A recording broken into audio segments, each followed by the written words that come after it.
The whole family seemed like they were reborn. It was like they could sense that the fake daughter they cherished so much would one day drain their wealth with her sketchy boyfriend.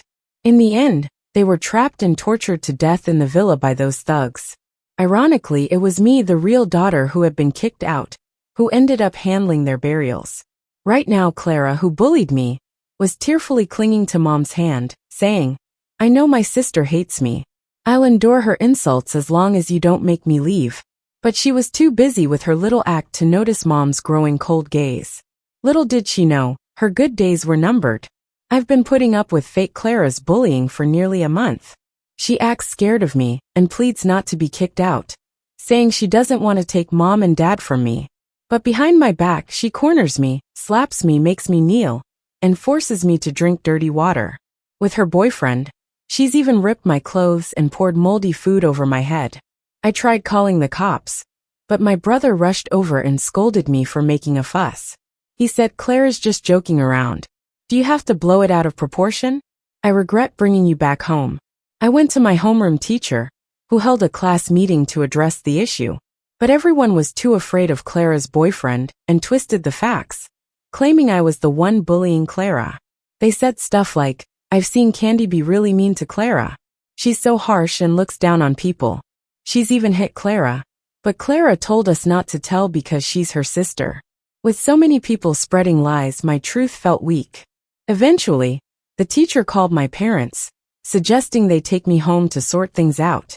My mom soon showed up with a group, and Clara immediately ran into her arms, shivering and insisting, "I know my sister hates me, but I'll endure everything as long as I can stay with you all." Watching her, I felt a mix of resentment and envy. When favoritism is so strong, the truth becomes irrelevant. 3 months ago, the truth about me being the real daughter came out, but Clara still got all the sympathy. I remember moving into the villa, a skinny, awkward outsider facing my family. Dad reassured Clara, "Don't worry, you'll always be Mom and Dad's little star." Mom told me Clara was more pitiful for being abandoned by her real parents. Even my brother, who once protected me, warned me not to influence Clara with bad habits from the countryside. I stood there, scolded like a criminal, holding a bag of homegrown potatoes I wanted them to try. Clara just coughed, and my brother had the servant throw them out. I managed to say they're not dirty, but no one cared. They doted on Clara, proving she was still their irreplaceable princess despite my presence. To me, this was another abandonment. I can't fully describe how I got through those emotions. I worked hard to throw myself into school, letting go of family expectations. Finally, now I saw my mom's wavering eyes and said I didn't. She bullies me, slaps my face, kicks my knee, and makes me kneel. "You're framing me," Clara interrupted, accusing me of lying. "Mom, you have to stand up for me." My mom replied darkly, something I'd never heard before. Clara looked pleased and taunted, "You made Mom mad again. Apologize and I'll forgive you. But now will Mom dock your allowance for months?" She didn't notice Mom's icy stare. "Clara, I'm talking about you," Mom suddenly said, dragging me into her protective wing. Disgust and loathing filled her eyes. "We've done enough for you, but accusing my real daughter is crossing a line. Apologize to Candy now." In front of everyone, that was a slap to Clara. Stunned, she protested, tears filling her eyes. Why should I apologize? How could you say I'm someone else's daughter?" But Mom didn't acknowledge her, brushing my face tenderly. "Sweetheart, I'm sorry for all you've been through. Let's head home and talk." Clara was furious as she watched Mom and me leave. "I won't come home tonight. I'll starve or wander." Her dramatic words were answered only by the dust of us driving away. She really didn't come home, telling the housekeeper she'd be at her boyfriend's. Back in the day, my mom would have lost it. She would have refused to eat and sent someone to find her. But this time, she stopped the housekeeper from going out to look for her. Dad and my brother were both busy elsewhere. Mom stared at our family portrait on the wall for a long time, looking lost. After a while, she raised her eyes, looking a bit more gloomy. "Tell her we will fully support any decision she makes in the future. It's just a relationship. As long as she's happy, let's allow her to do her thing." That night, Mom actually cooked a whole bunch of my favorite dishes, handed me several black cards, and told me to spend freely. The housekeeper mysteriously held up 8 fingers next to me. Seeing I didn't catch on, he mouthed 10 million. My mom also made a strange comment, saying she already knew the truth about everything. Candy, give mom a chance to make it up to you, my sweet darling. The next morning, Clara came back all happy. I had just washed a small bowl of strawberries to snack on while studying. I saw her and tried to head upstairs quickly, pretending not to see her, but she blocked my way. I just called Auntie saying I wanted strawberries. And here you are bringing me some. She looked at me mischievously, naturally reaching out her hand. Thank you, Candy. She emphasized the last 3 words. Even though I'd been brought back home and restored my status, she'd always just call me Candy. Being so close with her there, I instinctively felt suffocated and anxious. I'm not giving them. If you want some, wash them yourself. I tried to walk around her, but in the next second, she forcefully grabbed the porcelain bowl from me. Were you feeling smug because mom backed you yesterday? But do you know she agreed to everything between me and John to keep me in this house? Can't you see which daughter she holds dearer? I'm telling you, everything in this house belongs to me. Before you try to take anything from me, think about who you are. She lightly released her grip, and the bowl shattered on the ground with a jarring crash. Just then my brother walked in, startled. What happened? What's going on? Brother. Clara's eyes instantly reddened, speaking pitifully. I don't know who upset sis, but she just smashed a bowl in front of me on purpose. It scared me to death. I heard back in the day, my brother would absolutely spoil Clara. Once, she mentioned there was a boy in class always bothering her, and my brother got livid. After finding out who he was, he spent the whole night on the phone. The next day, the boy got jumped on his way to school and couldn't get out of bed for 2 weeks. Clara just had to pause slightly in front of a glass display case to get any doll she wanted. By nightfall, every doll in that display would be in her room. It wasn't just me who noticed, Clara knew too. My brother's affection for her surpassed typical sibling fondness. In the past, he would have backed Clara without asking questions, instantly scolding me and making me apologize. But this time, his expression was complicated as he pulled his arm away from Clara's grasp, shaking his head vigorously. I had the strangest dream last night. No, maybe it wasn't just a dream, but I need to calm down. I'm going upstairs to rest. Clara's hand hung suspended in the air, and her gaze darkened slightly. How could this be happening? She watched his retreating figure with a resentful expression. In the past, she could manipulate my brother to her every whim. Even though Clara didn't love him, she enjoyed his intense adoration. For her, my brother was a handsome and comforting asset, one she wouldn't let slip. Candy, you bitch. What are you staring at? She shoved me rudely and stomped upstairs. The whole day, Clara stayed locked in her room, only occasionally calling for the maid to bring her food. Oddly enough, both my brother and mom knew, yet neither tried to comfort her. My brother remained distracted the entire day, awkwardly avoiding eye contact whenever he saw me. That evening, as I passed by his room, I saw him blow drying his hair. He stopped after a few seconds, tilting his head up with a sigh. I suddenly heard a noise from Clara's room next door, and instinctively hid. I peeked, seeing Clara walk out in a skimpy silk nightgown, her pale skin barely concealed. She wore a coy pseudo-natural look, stepping up to my brother's room. He visibly started when he saw her. Why are you here? Don't come in. Clara ignored him, stepping inside anyway. Brother, why didn't you talk to me all day? Didn't you know how sad I was? You used to care for me the most. In the past, my brother would have been heartbroken, eager to hold and comfort her. But tonight, he was a different person, resisting her as if she were an unwelcome intruder. Clara, have some decency. Put some clothes on. What do you think you're doing, coming into my room like this at night? Get out. I got so worried I finally rushed in. Clara was clutching onto his arm while he tried to push her away, looking thoroughly disgusted. When they saw me, my brother snapped and threw Clara off with a swift move. Candy, it's not what you think. Clara was stunned and didn't grasp the situation right away. I wisely covered my eyes and backed off. Don't worry, I get it. I didn't see a thing. Candy, I know I gave you a wrong impression before, but from now on I'll change. Whatever you want, I'll give you. My brother's eyes were red as he turned to yell at Clara. What happened tonight didn't happen. Get out of my room. He lifted her like she was a chick and threw her out. Clara, facing setback after setback, finally realized something was wrong. She sat there for a long time, before furiously grabbing her phone and calling someone. The person on the other end seemed to be a guy, as she whispered through tears while returning to her room. Just as the door was closing, not sure if it was intentional or not, I clearly heard a voice. Not sure what tricks she used, but my mom and brother suddenly changed. Looks like I was too soft. I need to show her who's boss. The next day, when I woke up and opened my door, I was surprised to see a whole row of clothes racks outside. The price tags hanging on them were so expensive they made my jaw drop. Auntie said, these were bought by my brother for me. He didn't know my style, so he just bought all types. Before I could even look at the clothes, Auntie brought in a bunch of stuffed toys, filling up my bed completely. Auntie knew about our family's situation. She often wanted to help but couldn't.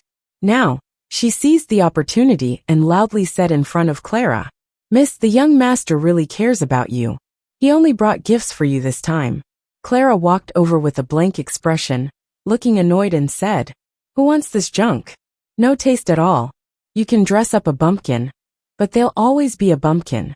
During breakfast, Mom and my brother kept serving me soup. All the special treatment Clara used to get was now mine. Clara, feeling ignored, couldn't take it anymore and interrupted. Mom, the school is organizing a summer camp for top students. I want to sign up. Today's the last day. It costs $8,000. My mom immediately looked at me. Candy, are you going to sign up? Mom, Clara glanced at me dismissively. This is for top students. It's useless for someone average to sign up. They won't keep up. I wasn't asking you. My mom gave her a glare, and then gently turned to me. Candy, you join too. I'll give you an extra $100,000. Learn if you want, or just treat it like a vacation. We can afford it. Clara was stunned and then asked, What about me? How much do I get? You got so much pocket money each month already. Do you need more from us? Said my brother, spreading jam on bread and handing it to me. Clara couldn't hold back. She angrily grabbed her backpack and stormed out. I finished breakfast feeling like I was dreaming. At school, the sudden change in my family's attitude felt so unreal. But my mom and brother gave me warmth. Even though at school I was still the outcast. This time, though, I could walk with my head held high and shoulders back, no longer a turtle hiding in its shell. When the class leader called for summer camp sign-ups, I went over and handed in the fee. Everyone was stunned. Where'd she get the money? I heard someone ask Clara, Don't her parents hate her? They only give her a little for living expenses. Clara gave a forced smile and said, I don't know. I looked at the classmate confidently and smiled slightly. My mom gave it to me. She wants me to study well. TCH, they dispersed quickly, some whispering. She wants to study well with that pig brain? Probably got dumb living in the sticks. During PE, my partner avoided me because of Clara, calling me a country hick and saying I make them sick. But I wasn't discouraged. I straightened my back and did the exercises properly. My family's support is my biggest strength and support. I had never felt such bright and gentle sunshine and breeze before. Finally, the world was opening its arms to welcome me. But everything came to a halt during our math class. The class leader suddenly stood up, tears in her voice. Teacher, the summer camp fees I collected are gone. There were about 5 or 6 students signed up, totaling over $40,000. That's not a small amount. The class leader cried. I always kept it in my desk. Before PE I even counted it again. I know how important this is. I wouldn't just leave it anywhere. I'm sorry, teacher, I failed your trust. If this isn't resolved, I'll resign. I'm not fit to be class leader. She cried harder, sniffling, and classmates rushed to comfort her. Have you searched carefully? Maybe it's in a book. The teacher was stunned too. The class leader got more anxious. No way, such a thick envelope. I'd see it at a glance. It's really gone, just disappeared. Classmates went to console her, as the teacher frowned in thought. Suddenly, Clara stood and declared, Teacher, I think someone in our class stole it. Everyone was shocked, staring at her. According to the class leader, the money disappeared during PE, and our class is at the far end of the hallway. If someone from another class came, we would have noticed. How would they know the class leader had money? And how could they find it so quickly? Clara's reasoning was logical, gaining nods from others. So I believe there's a mole in our class. I suggest we empty our bags and check each other's stuff. It wasn't my imagination, but as she finished, Clara smirked confidently, and her eyes locked onto me. As her voice faded, everyone began taking out their bags. My seatmate coldly turned to me, "Come on, let's check." But just then, my hand reached something hard in my desk. The texture of brown paper was taut with several rectangular objects inside. My heart pounded fiercely. "Hurry up, Candy, don't waste time," my seatmate urged. My gut told me not to be searched, especially not forced. At that moment, Clara crouched beside me, eyes wide. "Candy, what are you hiding?" With everyone watching, Clara forcefully grabbed my hand. With a thud, the envelope containing the summer camp fees hit the floor. "Nice job, Candy." Clara couldn't hold back her excitement anymore. She looked up at the teacher and said, "Teacher, the money was with Candy all along." The clouds that almost disappeared from my life were back, thicker and more suffocating. I had no idea who put the money in my desk, but I swear I didn't steal anything. I barely got those words out before my classmates started to gang up on me. I've known Candy to have sticky fingers. I'm not surprised she stole the money. Yeah, she suddenly comes up with the money to pay today. Who knows where she got it? Plus, during recess, the rest of us were together, and she was wandering alone. It must have been her. Don't you think she's just bitter and wants to get back at the world? I'm scared. Ever since she transferred here, trouble follows. She's a jinx. She's so shameless to steal from her classmates. I don't want to be in the same class as her. Teacher, can't we expel her? The loudest voices belonged to Clara's little group. Even if I were naive, it was obvious Clara had something to do with this. "Clara, it was you. Why are you doing this to me?" Clenching my fists tighter, I glared at Clara. She just looked back mockingly with wide, innocent eyes. "Candy, what are you saying? You stole the money. And if I were you, I'd leave school quietly. How can you still show your face here?" My patience snapped. I launched at her, pressing her to the floor with my hands around her neck. Desks and chairs toppled over, adding to the chaos. Everyone tried to pull me off, but my full weight bore down on Clara. She screamed, scratched, and kicked at me, leaving marks on my face, but I didn't feel a thing. I just kept my grip on her throat. For a moment, I truly wanted her gone. "Clara, you've taken over so much of my life. Why do you have to destroy it again? You've taken so much from me, just when things were getting better. Why is it you again? If only you were gone. You owe me. Candy, stop it." The class advisor shouted frantically, "Everyone stop." Our class commotion quickly caught the attention of those outside. When they finally pulled Clara and me apart, my eyelid was scratched open. Through the red haze, I saw a group of well-dressed men at the door. It was the principal, the dean, and at the center of the group, my father. Our eyes met, and his gaze darkened. Clara let out a piercing cry. "Dad, Candy tried to kill me." Dad strode in. The principal realized it was his daughter lying on the floor, and quickly called for the school medic. Someone gave me a hard shove from behind. "It's over for you. Your dad dotes on Clara. He won't let you off. You're done for." I fell to the ground, my back hitting the leg of a desk painfully. Clara cried, nose running, reaching shakily for my dad. Yet to everyone's shock, he stepped past her to help me up. "Candy." His hand trembled as he gently wiped the blood from my face. "I'm sorry I'm late. It's my fault for not protecting you. Does it hurt?" Hearing the last two words, for the first time, the man known for his ruthless business acumen choked up. "Dad, I'm fine, just some scratches." I wanted to smile to reassure him, but it pulled on my wounds and I couldn't help but wince. "Have you called for the medic? Why isn't the school medic here yet?" Dad roared, angry that his business, the school's biggest investor, might not be funding them anymore. The principal and dean panicked, promising to hurry things up. Clara sat on the floor, her face dark as a storm, while one of her followers tried to explain. "Sir, you don't know the full story.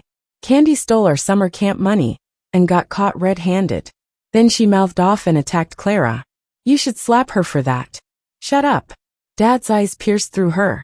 "Who do you think you are to slander my daughter? And if I'm not mistaken, it was you who shoved her earlier." He turned to the principal. If your school keeps students like her, that's just incredible. I guess my group doesn't need to fund you anymore. The school heavily relied on Dad's investment. Terrified he might pull the funding, the principal promised to deal with the student harshly. Rest assured, sir. Once we investigate, we'll ensure justice is served. We can't tolerate students like this. You come with me now. The girl was petrified, stunned at being expelled for defending Clara. Wait, no, sir. I was talking about Clara. Clara, tell him. Didn't you say your dad adores you more? But no one responded to her pleas, and Clara was too busy trying to save herself. She was dragged out by the teacher. Moments later, the medic arrived, rushing and breathless. As he checked my wounds, my dad asked softly, "Candy, be honest, did you have anything to do with the summer camp money?" I shook my head quickly, hoping he would believe me. "No, Dad, listen to me. No need." He smiled gently, patting my head. "I trust you." His eyes caught just briefly on Clara, who looked petrified, and he addressed the principal. "Call the police. Clear my daughter's name." Clara never saw it coming, that my dad would actually get the police involved over this. She thought that no matter what, my dad would have her back. After all, there's a saying that family scandals shouldn't be aired in public, and she's always been the apple of his eye. But this time, my dad resolutely insisted the principal call the police to investigate. I'm afraid it wasn't until this moment that she realized she had lost everyone's love and support in the family.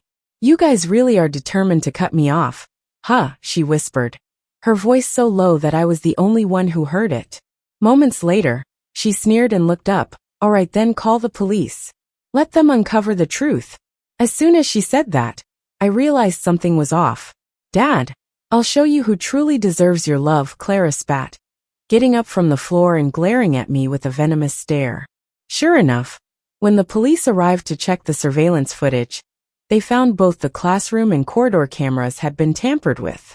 "Candy, you always claim I'm targeting you, but why would all our classmates say you're the one with questionable character?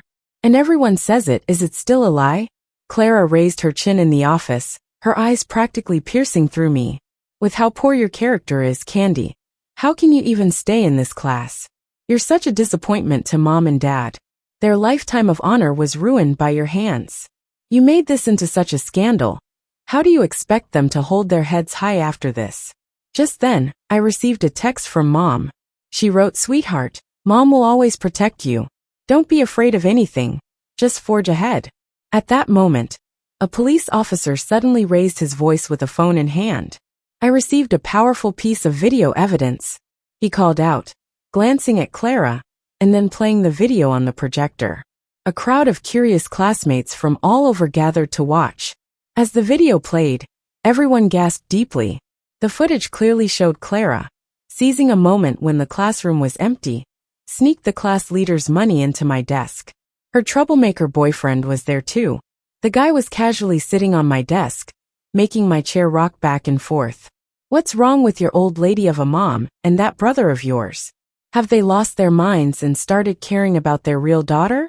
They all deserve to die." Clara fumed. "They shouldn't have taken that brat Candy back when they had me. There can only be one daughter. Everything should be mine. And I'm not letting Candy take it from me. I don't know why they've suddenly changed their minds. But as long as Candy is accused of stealing today, there's no way face-obsessed people like them will keep supporting her." The more Clara ranted, the angrier she became. Finally, she pulled out my backpack, stomped all over it, and then shoved it back. "John, make sure you block her after school. It's been too long since we've dealt with her. She's asking for it." Later, I learned that Mom had anticipated something might happen that day, so she arranged for someone to record everything. But she hadn't expected me to get into a fight with Clara and get hurt in the process. Something that filled her with regret every time she thought of it. Once the video was out, the truth was plain as day. Not only were the classmates shocked, but the teachers also couldn't believe they had such a vicious student in their class. A few brave classmates finally mustered the courage to tell the truth. They burst into the office, telling the police and teachers how Clara was the one who had been bullying me all along. Yes, she even forced Candy to drink from the stinky ditch. One student added, "That water's so nasty it makes you want to puke. She plays it so well." Anyone who goes against her pays the price because of her and her boyfriend. That's why we were too scared to speak up. But Candy's really nice. Seriously, she's so kind. She spent a whole class helping me with something. I've been intimidated by Clara too. She's terrifying and her boyfriend is so violent, plus he smokes and has tattoos. It's scary. Clara's face turned pale as she watched the video, lips quivering but unable to utter a single word. She got expelled on the spot, fully realizing her reputation was ruined. There was no going home for her now. As for her former cronies, whatever they experienced made their parents rush to school to transfer them out. Before leaving, they pulled their kids to come apologizing to me, begging me not to stoop to their level for the hurt they caused. My dad cut back on work hours to personally pick me up and drop me off at school, not giving anyone else a chance to bully me again. With Clara out of the picture, everyone's love came pouring down on me. Sometimes at night, I'd be watching TV or munching on fruit with Mom, Dad, and my brother, debating over plot twists and all. It felt too good to be true. Isn't this the scene I've dreamed of countless times? Well, it's real now. I'm truly, truly happy. The next time Clara hit the news was when we were watching TV together. Auntie had just brought out a tray of crabs with a smile, urging us to dig in. Then the phone rang. Since it was within Mom's reach, she casually answered it. Hello? Mom. It's me, Clara. A shrill voice came through, making Mom's brow furrow. Mom, please save me. He's going to kill me. I really regret leaving you guys. That day I went to John's house. At first, everything was fine.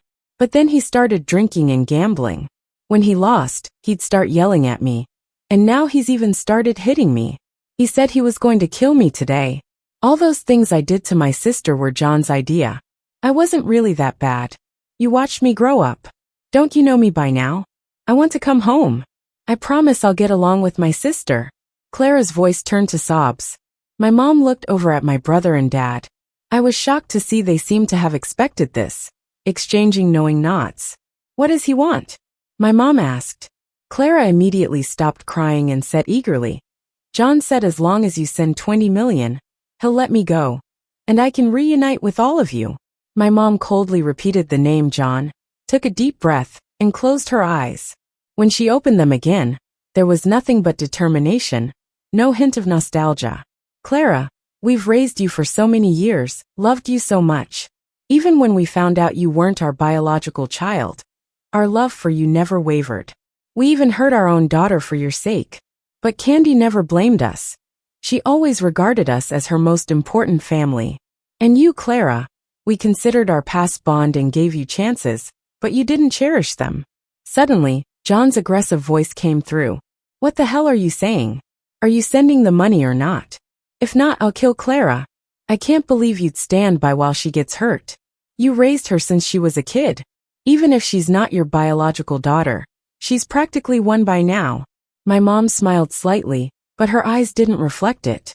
You're wrong. We don't have a daughter like her. Do whatever you please. Mom. No.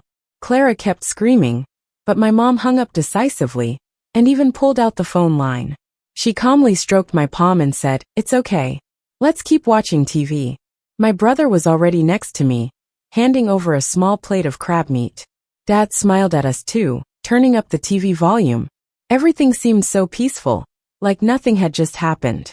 As I ate the crab, I realized there were things my family didn't want to tell me, fearing it might scare me. But they didn't know. A week ago, I had this long dream. In it, Clara accused me of theft, and the stolen items were indeed found in my bag. Dad, heartbroken, kicked me out, but he secretly transferred money to my account, thinking I'd calm down. I didn't see that money and thought my family had abandoned me, so I lost hope and never returned. 3 days after I left, John, to pay off gambling debts, broke into the house with some thugs. He tied up Dad, Mom, and my brother as they slept. Clara, seeing everything, only cried. When our parents asked her to call the police, she hesitated, almost did it, but then apologized, not wanting John to go to jail. In the end, those who had treated her like precious jewels were tortured to death by her so-called true love boyfriend. I finally understood why my parents and brother seemed to change so drastically. They had probably been reborn. After everything, Allowing Clara to stay in the house was already a lenient gesture. Summer came fast, and I joined a summer camp, studying with a bunch of top students. I took diligent notes and actively sought help from teachers. Unlike before, no one judged me for not being as good as them. There were no cliques, no bullying. Everyone welcomed me, explaining questions, sharing notes, and even suggesting which workbooks to buy. After class, they'd invite me to hang out. Mom had given me plenty of allowance, and I used it to treat everyone. Our relationships grew stronger, and I became more cheerful each day. At the final exam of the summer camp, out of over 100 top students, I ranked 20th. I quickly called home to share the news. My parents were thrilled and said they'd take me to the best restaurant to celebrate. My brother said he bought me new clothes for when I returned. My life finally felt sunny. Months later in the city, there was a young pregnant girl with a limp, covered in scars and clearly out of her mind. She kept stumbling around, muttering to herself, sometimes crying, sometimes laughing. Mischievous kids would throw stones at her. She'd try to dodge and cry, occasionally murmuring dad, mom, brother. Eventually, by an outdoor canal, a woman's body was found. People guessed she had been too hungry and wanted to drink water. Despite the canal being stinky and full of filth, she staggered toward it. Sadly, she was too weak and delirious, lost her balance and fell in. When discovered, her body was swollen from the water. Nobody came to claim her or her remains. Instead, she was cremated. The end.